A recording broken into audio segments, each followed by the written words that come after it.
जय श्री गणेश। प्रासर ऋषि लिखते हैं कि यदि आपके जन्म कुंडली में दसम भाव का स्वामी, कर्म भाव का स्वामी आपका व्यय भाव में स्थित होता है तो आपके जीवन के लिए अनिष्टप्रद योग लेकर के उत्पन्न हो जाता है।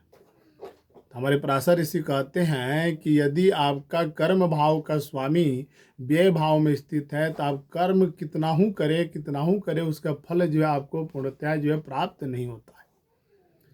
आपके शत्रु भी अधिक हो जाते हैं। आप किसी भी व्यवसाय को या कार्य को यदि आप करते हैं तो उसमें एक शत्रु आपके उत्पन्न हो जाते हैं, जिसके कारण आपके जो है कार्य में, व्यवसाय में जो है अधिक से अधिक जो है परेशानियाँ उत्पन्न होती हैं। तो हमारे प्रासर ऋषि एक श्लोक में लिखते हैं कि कर्मेशस्य व्ययस्य शत्रुभिः पीड़ितः सदा चतुरा गुण संपन्न कदाचित् सुखी भवेत्।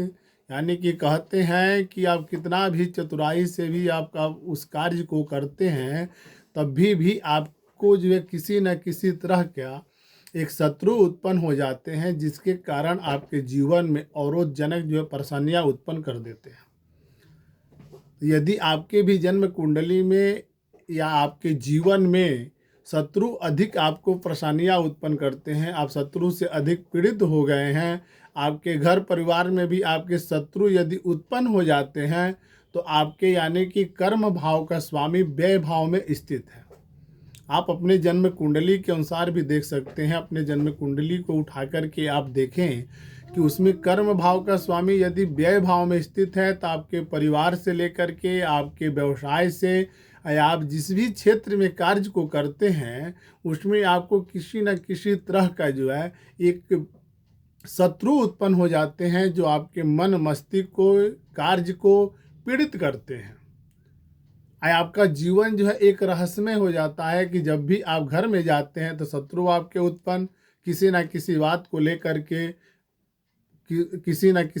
लेकर के आपस में जो है तालमेल की भावनाएं नहीं उत्पन्न होती है। परस्पर जो है प्रेम का उपद्रव जो है आपका जो है नहीं बन पाता है, उपद्रवजनक ही परेशानियां उत्पन्न होती है। तो आपके जीवन काल में यानी कि कितना भी चतुराई से अपना जीवन आप व्यतीत कर लें फिर भी आपके शत्रु आपका जो है पीछा नहीं छोड़ते हैं, क्योंकि आपके जन्म से ही यह चीज़ जो है प्राप्त हुआ है।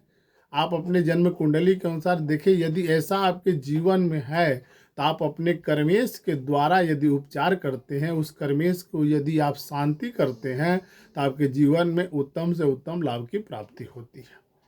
हमारे चैनल से आप जुड़े रहें और ज्योतिष जनक जो है परेशानियों को मैं लेकर के उपस्थित होता हूँ। ध्यान रहे कि परेशानियों को लेकर के यदि आपके जन्म कुंडली में ऐसा कोई भाव पीड़ित है, उस भाव से आपके जीवन में नाना प्रकार के उपद्रवजनक जो परेशानियाँ आपकी चल रही है, आप कष्ट में जीवन व्यतीत करते हैं, तो आप उसी भाव को देखें जिस भाव से आपके जीवन में सुख की प्राप्ति नहीं हो रही है, आपको किसी न किसी तरह का जो है पीड़ा ही उत्पन्न हो रहा है। तो आप उसी भाव को देख करके विचार करें, उसी को लग्न मान करके यदि आप देखते हैं तो आपके जीवन का सारांश ही आपको मिल जाएगा। जय श्री गणेश।